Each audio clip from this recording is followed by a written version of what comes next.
તો વધુ સમાચારમાં વાત કરીએ તો જામજોધપુરના કોંગ્રેસી ધારાસભ્ય ચિરાગ કાલરિયા ભાજપમાં જોડાવા જઈ રહ્યા છે। લોકસભાની ચૂંટણીને લઈ ભાજપે ઓપરેશન લોટસ શરૂ કર્યું છે। આ ઓપરેશન અંતર્ગત ભાજપની નજર સૌરાષ્ટ્ર પર જોવા મળી રહી છે। તો સૌરાષ્ટ્રમાં કોંગ્રેસને વધુ એક ફટકો પડ્યો હતો।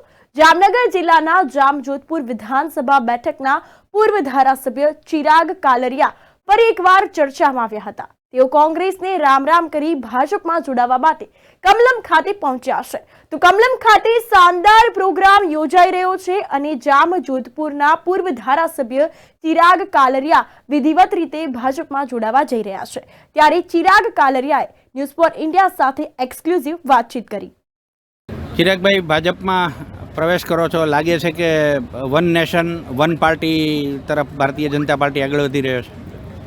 એવું નથી, પણ જોગ સંજોગે મારા મત વિસ્તારમાં મારી સાથે જોડાયેલા મારા કાર્યકરો, મારા શુભચિંતકો, વડીલો, મિત્રો, યુવાનો બધાની એક એવી લાગણી હતી કે ભાઈ તમે વ્યક્તિગત સારા છો, તમે ખૂબ સારા કામ કરી રહ્યા છે વિરોધ પક્ષમાં હોવા છતાં, બરાબર છે, તમારી યાર કોઈ વાંધો નથી, તમારો પક્ષ ગમતો નથી, બરાબર છે, એટલે સામૂહિક બધાની સાથે જોડી અને એવો નિર્ણય લીધો છે કે જે આદરણીય વડાપ્રધાન શ્રી નરેન્દ્રભાઈ મોદી, અમિતભાઈ શાહ, ભૂપેન્દ્રભાઈ અને પાટીલ સાહેબ અને નડ્ડા સાહેબની આપણી જે ટીમ છે, જે કામગીરી કરી રહી છે, એમાં એમને મજબૂત કરવા માટેથી આજે અમે જોડાઈ છે। ચિરાગભાઈ, જે રીતે હર્ષદ રીબડિયા સાથે થયું એવું તમારી સાથે થવાની સંભાવના ખરી? કારણ કે હવે રીબડિયા ભાજપમાં રહ્યા પણ ભૂપત ભાયાણી પણ ચૂંટાયેલા ધારાસભ્ય તરીકે ભાજપમાં આવી ગયા। હું એક સ્પષ્ટતા કરી દઉં આપને, ચૂંટણી લડવી, શું કરવું શું ના કરવું એ પાર્ટી નિર્ણય કરે છે, બરાબર છે। હું અત્યારે એક બીજેપીનો સૈનિક તરીકે જોડાઉં છું, બરાબર છે, અને કામગીરી પ્રમાણે પાર્ટી જે કામગીરી સોંપશે હું કરીશ। કોંગ્રેસમાં નારાજગી તમારી હતી કે? જો આમાં નારાજગી ના હોય, પરિવર્તન છે એ સંસારનો ક્રમ છે, સમય અંતરે પરિવર્તન થતું રહે છે।